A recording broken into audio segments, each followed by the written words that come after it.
Hello everyone, welcome to my channel. आज हम पढ़ेंगे class 6th geography chapter 1 the earth in the solar system all solutions. Let's start. How does a planet differ from a star. तो इसमें पूछा गया है कि एक प्लैनेट एक स्टार से अलग कैसे होता है, उनके क्या डिफरेंस होते हैं। तो आइए आंसर देखते हैं। Stars are big and hot celestial bodies made up of gases. जो स्टार्स होते हैं वो बहुत ही हॉट और बहुत ही बड़े सेलेस्टियल बॉडीज़ होते हैं, जो कि बहुत हाई प्रेशर गैसेस से फॉर्म्ड होते हैं। उनके पास उनकी खुद की हीट एंड लाइट होती है, वो भी एक लार्ज अमाउंट के अंदर। Planet also celestial bodies but they do not have their own heat and light। जो planets होते हैं वो भी एक celestial bodies ही होते हैं, पर उनके पास खुद की heat और light नहीं होती है। they are lit by the little of stars। the sun is a star। तो इसी तरह से जो planet होते हैं थोड़े बहुत स्टार की तरह होते हैं, पर वो स्टार नहीं होते। जो सन होता है वो भी एक स्टार होता है। what is meant by the solar system। तो इसमें पूछा गया सोलर सिस्टम होता क्या है, उससे हमें क्या पता चलता है, सोलर सिस्टम में क्या होता है। तो आइए देखते हैं।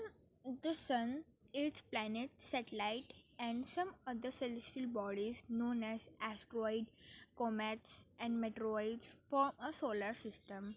तो जब sun, eight planet, satellite, celestial bodies, asteroid, meteoroids, comets, ये सब चीज़ें जब एक साथ होती है तो ये एक सोलर सिस्टम को फॉर्म करती है। All have their strength which help them to hold in place in a solar system. तो ये जो प्लैनेट्स होते हैं, सब जो सैटेलाइट्स होते हैं, मतलब ये जो भी चीज़ इतनी सारी होती है, थिंग्स जो सोलर सिस्टम के अंदर होती है, इनके पास खुद की ग्रेविटी होती है, जो कि इसी ग्रेविटी की वजह से सोलर सिस्टम के अंदर अपनी एक पोजीशन पे, एक प्लेस पे होते हैं। हमारा नेक्स्ट क्वेश्चन है, name all the planets according to their distance from the sun. तो हमें इसमें बताना है, मतलब सभी प्लैनेट्स, जितने भी प्लैनेट्स होते हैं उनके नाम बताने हैं, उनकी डिस्टेंस, मतलब वो कैसे कैसे सन से दूर दूर है, कौन पहले कौन बाद में है। इस तरह से हमें सारे प्लैनेट्स के नाम बताने हैं। तो देखिए, in order of their distance from the sun the 8th planet are Mercury, Venus, Earth, Mars, Jupiter, Saturn, Uranus and Neptune. तो ये हमारे 8 प्लैनेट्स हैं अकॉर्डिंग टू देयर डिस्टेंस। हमारा नेक्स्ट क्वेश्चन है, name all the planets according हमारा next question है, why is the earth called a unique planet. जो हमारी अर्थ प्लैनेट होता है वो एक यूनिक प्लैनेट क्यों कहलाया जाता है। Conditions favourable to support life are probably present only on Earth. The Earth is neither too hot neither too cold. It has water and air, which are very essential for our survival. The air has supporting gases like oxygen. Because of these reasons, the Earth is a unique planet in the solar system. तो देखिए, हमारी अर्थ इतनी unique इसलिए होती है क्योंकि सिर्फ अर्थ के ऊपर ही ऐसी सिचुएशन, ऐसी कंडीशन है जिस पे लाइफ सर्वाइवल होती है। अर्थ ना ही ज़्यादा गर्म है ना ही ज़्यादा ठंडा है, अर्थ के ऊपर ही सिर्फ एयर है, वाटर है और सर्वाइवल होने वाली चीज़ें हैं। और बेसिकली अर्थ में सबसे इम्पॉर्टेंट ऑक्सीजन है, नहीं तो ऑक्सीजन के बिना लाइफ बिल्कुल भी सर्वाइव नहीं हो सकती है।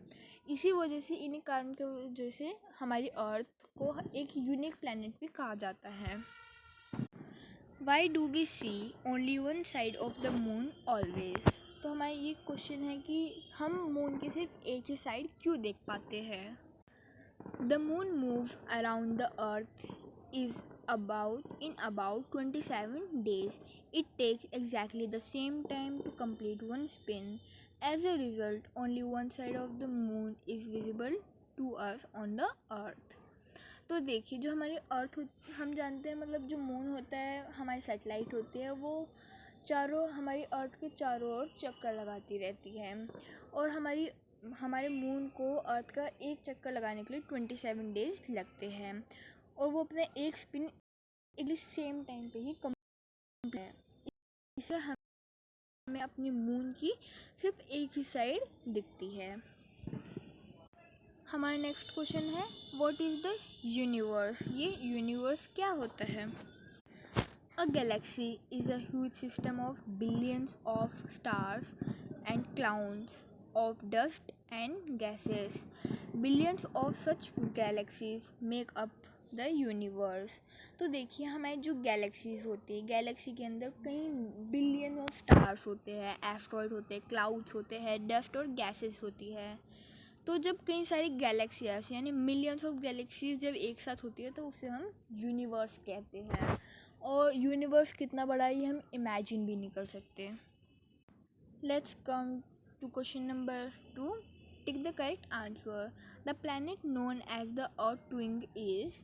जैसे कि मैंने आपको अपने क्या कहते हैं चैप्टर वाली वीडियो में बताया था कि एक ऐसा प्लैनेट भी होता है जो बिल्कुल अर्थ के जैसे दिखने में होता है। तो अगर आपको याद हो तो शायद आप इसका आंसर दे पाए। फिर भी बता देते हैं कि जो वीनस होता है वो अर्थ के ट्विन कहलाया जाता है, क्योंकि वीनस भी एकदम अर्थ के जितने साइज़ में, कलर में, शेप्स में बिल्कुल अर्थ के जैसा होता है। इस वजह से वीनस को अर्थ का ट्विन कहा जाता है। Which is the third nearest planet to the sun. हमारे सन का थर्ड नियरेस्ट प्लैनेट कौन सा है? हमारे सन का थर्ड नियरेस्ट प्लैनेट है earth. All the planets move around the sun in a circular path. जैसे कि मैंने आपको बताया था, एक सर्कुलर पाथ में सन के चारों ओर राउंड लगाते रहते हैं। The pole star indicates direction to the north.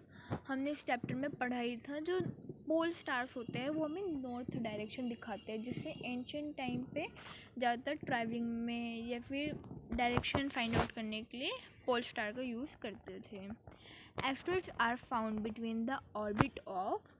जैसे कि हमने अपने चैप्टर में पढ़ा ही था, जो एस्ट्रॉइड होते हैं वो किसी दो प्लैनेट के बीच में मिलते हैं, वो होते हैं मार्स एंड जुपिटर।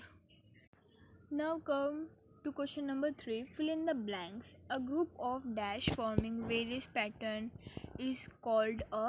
तो जैसा हमने चैप्टर में पढ़ा था, जो कोई चीज़ जब एक साथ मिल के ग्रुप में एक पैटर्न बनाती है तो हम उसे कॉन्स्टलेशन कहते हैं, यानी कि a group of stars forming various pattern is called a constellation. A huge system of stars is called a galaxy. जब ह्यूज सिस्टम ऑफ स्टार्स एक साथ होते हैं तो उन्हें गैलेक्सी कहते हैं। Dash is the closest celestial body to the earth. तो हमारे अर्थ के सबसे नज़दीक सेलेस्टियल बॉडी होती है मून। जी हाँ, मून जो होती है वो हमारे सैटेलाइट्स होती है। जैसे हमने जाना था, मून एक हमारी मेन सैटेलाइट होती है और वही एक सबसे बड़ा मतलब सबसे नज़दीक सैटेलाइट मतलब सबसे नज़दीक स्टार या सेलेस्टियल बॉडी है अर्थ के पास। Dash is the third nearest planet to the Earth. Earth is the third nearest planet to the Sun. Planets do not have their own heat and light. जो planets होते हैं उनके खुद के पास अपनी own heat और light नहीं होती है। तो यही थे हमारे class 6 geography the earth in the solar system chapter 1 की all the question and answers. अगर आपको मेरी वीडियो पसंद आती है तो प्लीज़ इसे लाइक और सब्सक्राइब कीजिए। Thanks for watching my video.